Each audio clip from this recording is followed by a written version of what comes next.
सोचिए अगर जासूसी करने के लिए सेना ड्रोन या सैटेलाइट नहीं बल्कि तिलचट्टों का इस्तेमाल करने लगे तो क्या होगा। सुनने में ये किसी साइंस फिक्शन फिल्म जैसा लगता होगा या फिर बहुत सारे ऐसे लोग हैं जिन्हें लगेगा कि आखिर भाई इसका इस्तेमाल कैसे होगा।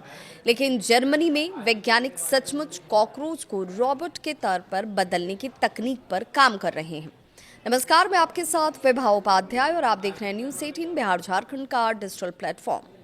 अब आप ये कहेंगे कि रोबोट के तौर पर तिलचट्टों का इस्तेमाल, आखिर इससे होगा क्या?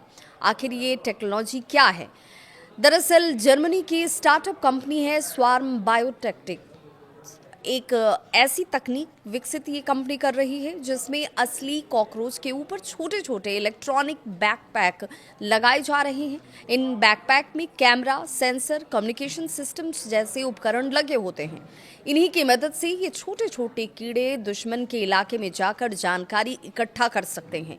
इन्हें कॉकरोच साइबॉर्ग भी कहा जा रहा है। अब ये काम कैसे करता है वो भी समझिए। तो रोबोटिक कॉकरोच, इन कॉकरोच के ऊपर लगाया गया माइक्रो बैकपैक आसपास की जानकारी को रियल टाइम में कंट्रोल सेंटर तक भेज सकते हैं। सबसे दिलचस्प और महत्वपूर्ण बात यह कि वैज्ञानिक इनकी मूवमेंट भी कंट्रोल कर सकते हैं। हल्के इलेक्ट्रिकल सिग्नल्स भेजकर ऑपरेटर दूर बैठकर भी ये तय कर सकता है कि कॉकरोच किस दिशा में जाएगा। कुछ मामलों में ये कीड़े एआई की मदद से समूह यानी कि स्वार्म में भी काम कर सकते हैं, जिससे बड़े इलाके की निगरानी करना आसान हो जाता है। आखिर कॉकरोच ही क्यों चुने गए, ये भी जहन में लोगों के सवाल उठेगा। तो जवाब ये है कि वैज्ञानिकों के मुताबिक कॉकरोच प्रकृति के सबसे मजबूत और टिकाऊ जीवों में से एक हैं। ये बहुत सक्रिय जगह पर भी आसानी से घुस सकते हैं, कठिन परिस्थितियों में भी जिंदा रह सकते हैं और इसी वजह से इन्हें ऐसे मिशन के लिए सबसे बेहतर माना जाता है। इनके ऊपर लगभग 10 से 15 ग्राम तक का माइक्रो बैकपैक लगाया जा सकता है, जिसमें कैमरा और सेंसर फिट किए जाते हैं।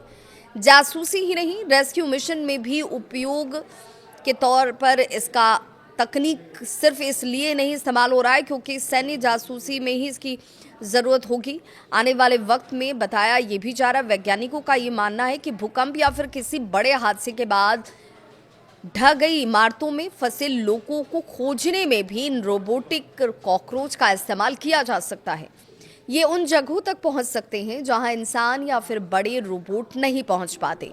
युद्ध की बदलती दुनिया में इसका इस्तेमाल किस रूप में नजर आएगा? तो जवाब ये कि आज के समय में युद्ध की रणनीति तेजी से बदल रही है।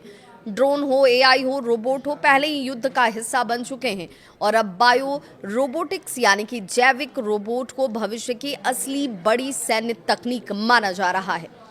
यानी आने वाले वक्त में जंग सिर्फ मिसाइल और टैंकों से नहीं होगी, छोटे छोटे रोबोटिक कीड़ों से भी ये जंग लड़ी जा सकती है और शायद यही तकनीक भविष्य की जासूसी और युद्ध की तस्वीर को भी बदल दे।